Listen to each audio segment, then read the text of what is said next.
It's June, and this is what my garden looks like. Safe to say I'm running a little bit late, but we're gonna fix that today because today I'm planting out this garden. In fact, I honestly thought about just like putting in a cover crop this year because I'm so late. I'm like 3 to 4 months late on a garden.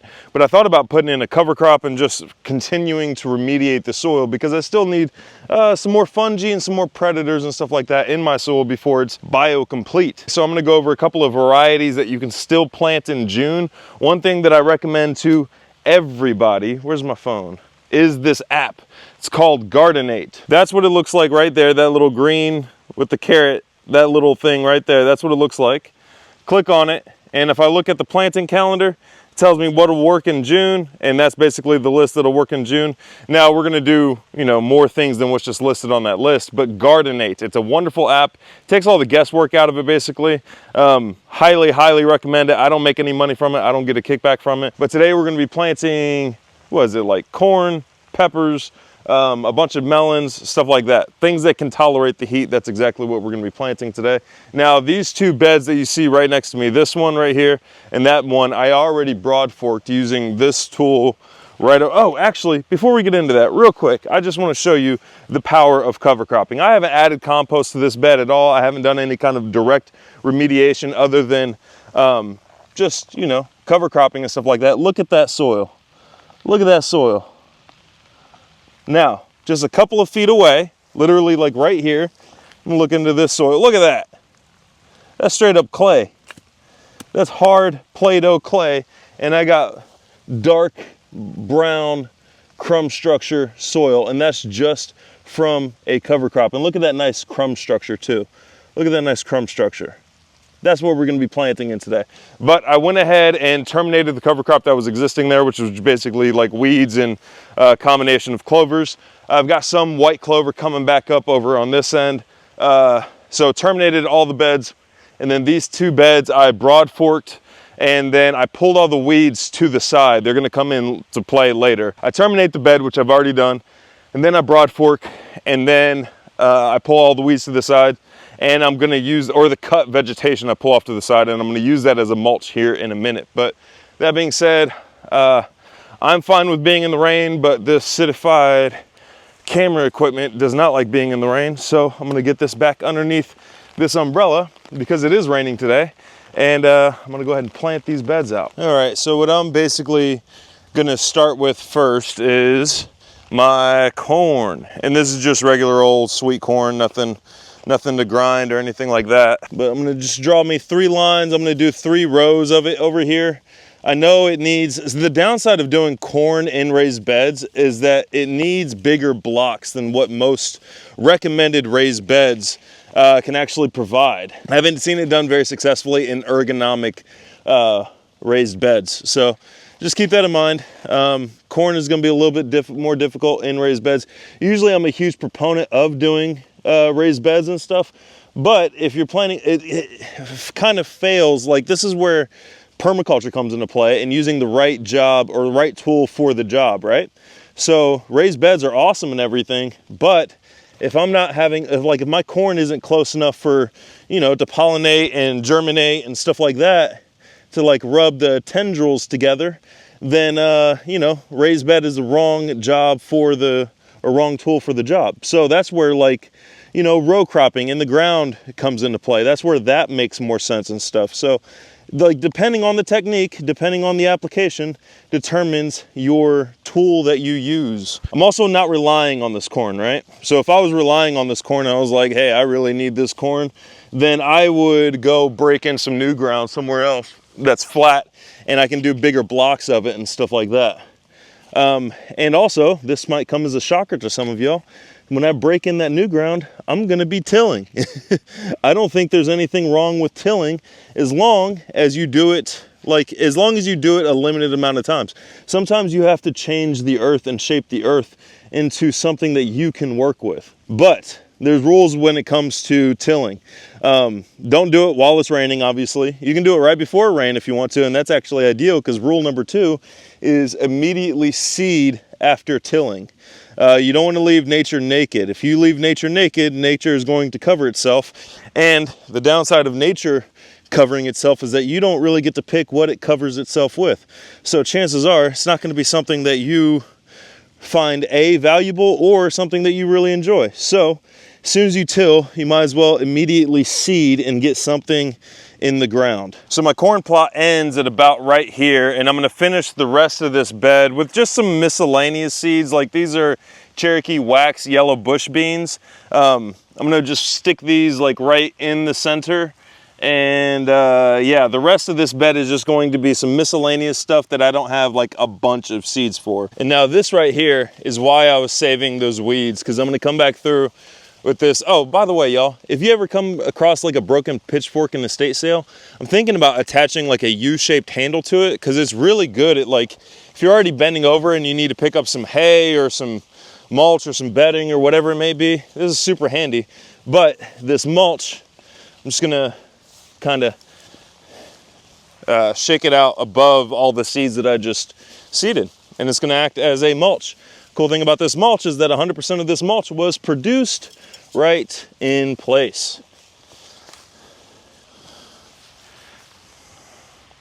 There we go. A perfectly dressed bed. It is seeded, it is broad forked, it is mulched. On to the next bed. Alrighty, next on the list are beets. Now, beets, okay, if you don't like beets, then try this. Like, try them fresh. I remember beets was one of those things, and now I love beets, but beets was one of those things that, like, I just couldn't stand. I didn't understand what the big deal was about them or anything like that. I just really couldn't stand the beets until I had them fresh. And then after I had them fresh, I was like, oh, these are a thing that I can't live without now. Or not that I can't live without them, but I would be very sad if we had to live in a world without beets. So if you had them before and you weren't a big fan of them, try them fresh.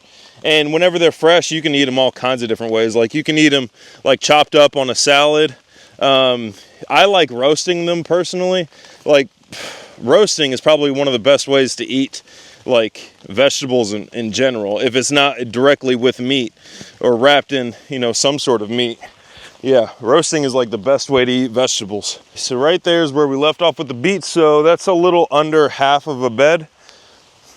Let me grab some more seeds. Now I'm gonna finish this bed off with pumpkins, and I'm gonna overplant these quite a bit. Yeah, the reason I'm planting so many pumpkins, honestly, it's really just one reason. I want to see my daughter. She's she's a year and a half, over a year and a half, almost 2. I just want to see her surrounded by a bunch of pumpkins. That's really it. That's the one whole reason for growing all these pumpkins. Like, yeah, you can eat them for sure, and that's definitely an added plus. I wouldn't be planting these if you couldn't eat them, but I just want to see the baby surrounded by a bunch of pumpkins. That's really it. If all these germinate, I'm also kind of counting on low germination rates because a lot of these seeds are freaking old. But if all these germinate, I'm definitely going to have some thinning I'm going to have to do. That's a fact.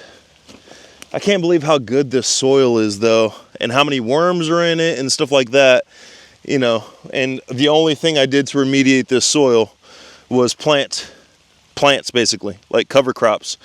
And that's it. I am absolutely drenched. That's fine with me. It's good for the plants, that's for sure. But now we're gonna hit on bed number 3, which I have not broad forked or removed the mulch from. I'm gonna try just leaving the mulch this time and then kind of using this to weasel in between it and going from there. But I gotta put the mulch back on this bed first.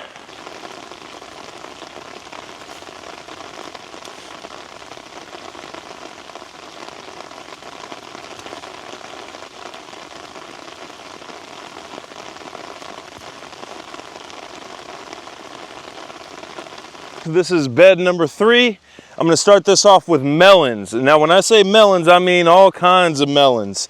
I'm talking about watermelons, a bunch of different varieties of watermelons. This is a Sharon Taste type European melon, or rock melons as the people overseas like to call them. This is every kind of melon that I had, and I'm gonna be overseeding it because I'm kind of counting on low germination rates just with how old these seeds are and all that stuff. kind of counting on low germination rates. Otherwise, I'm going to be thinning like freaking crazy. But this is also me kind of getting rid of the old seed stock at the same time. Now, this is bed number 4, and it's going to get zucchini and squash. And I'm just gonna go along this whole length of the bed and basically just plant zucchini and squash. Now, again, I'm banking on the low germination rates because I know with zucchini and squash, like once you have like, you know, a couple plants, you're pretty much good to go. Like you don't need a bunch of plants of zucchini and squash. Like most people, A, don't eat tons of it, and then B, like one just produces a lot of freaking vegetable.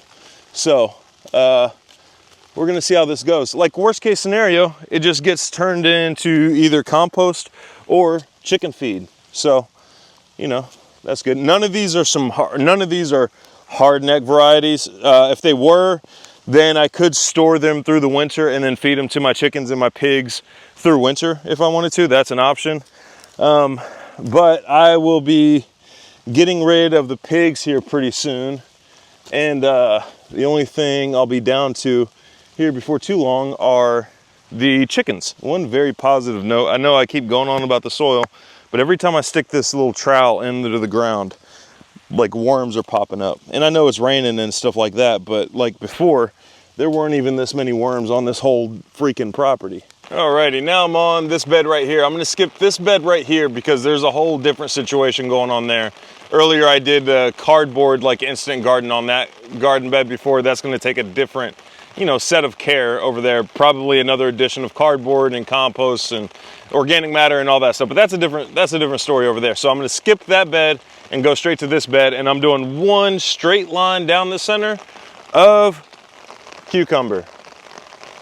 Well, I guess it doesn't say it on the pack, but a whole bunch of cucumber. I consolidated all the packs, but yeah, one straight line of cucumber down the center. And I have the full intention of coming back and building a trellis for this cucumber here. I'm gonna take just this rice knife and dig a channel down the center and just drop in some seeds. Now, if you're interested in a rice knife, one of the best gardening tools out there, then check out Permaculture's farm. They've got them for sale. Right now I'm using, believe it or not, the serrated teeth to dig the channel, and then I'll drop in a couple of seeds, and then I'll use the back of the rice knife, kind of get them down in that channel and push the soil back over it.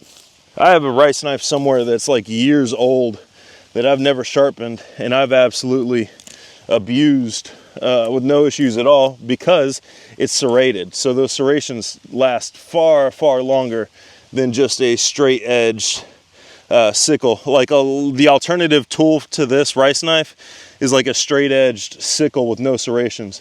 Those things don't last nearly as long as like as far as the edge goes as a serrated knife does.